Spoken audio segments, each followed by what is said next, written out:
Messieurs les ambassadeurs, Mesdames et Messieurs les ambassadeurs, Messieurs les officiers, chers amis,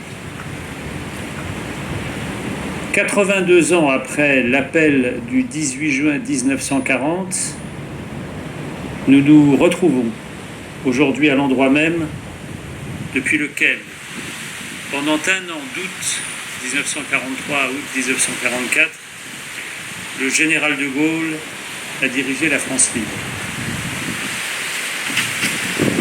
Sur cette belle terrasse, surplombant la baie d'Alger,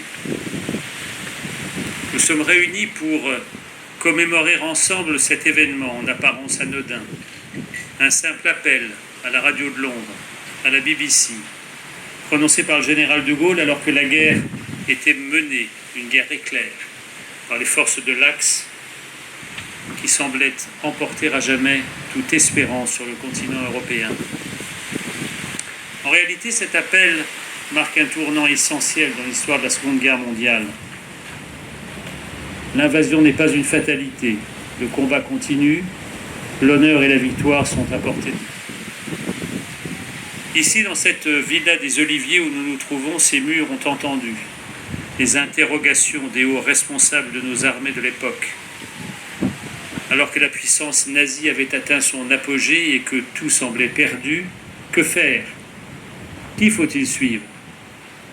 Le général Juin, héros de la France libre et commandant du corps expéditionnaire français en Italie, résidait ici en 1942. Son soutien aux Alliés à partir de novembre sera essentiel pour le succès des opérations de reconquête.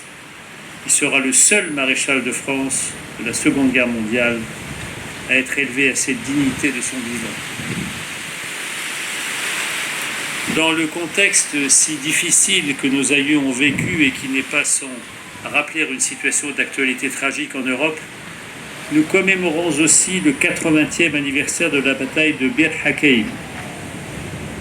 Du 27 mai au 10 juin 1942, les unités de la brigade française libre du général Koenig vont tenir contre un ennemi 10 fois supérieur, mettant en échec les colonnes de chars de l'Afrika Korps et les raids aériens des Stuka lancés par le général Rommel. Cette résistance héroïque permettra aux troupes du général Montgomery de se regrouper en Égypte et de contrer l'avancée ennemie en Égypte, à El Alamein.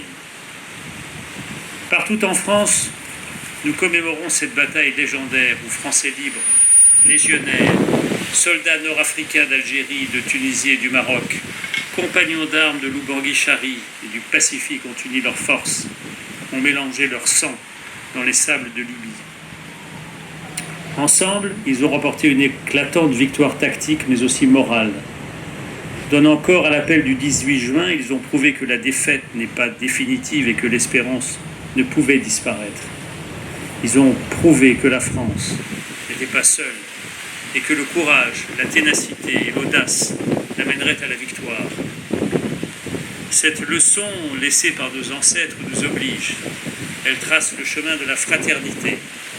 Elle nous encourage à relever ensemble les grands défis de notre temps, y compris ceux qui paraissent les plus inatteignables. En étant réunis tous ensemble aujourd'hui, nous rendons hommage à ceux qui ont donné leur vie pour la liberté, mais aussi, et peut-être surtout, nous témoignons de notre fidélité à ce message et le transmettons aux générations plus jeunes. Je vous remercie.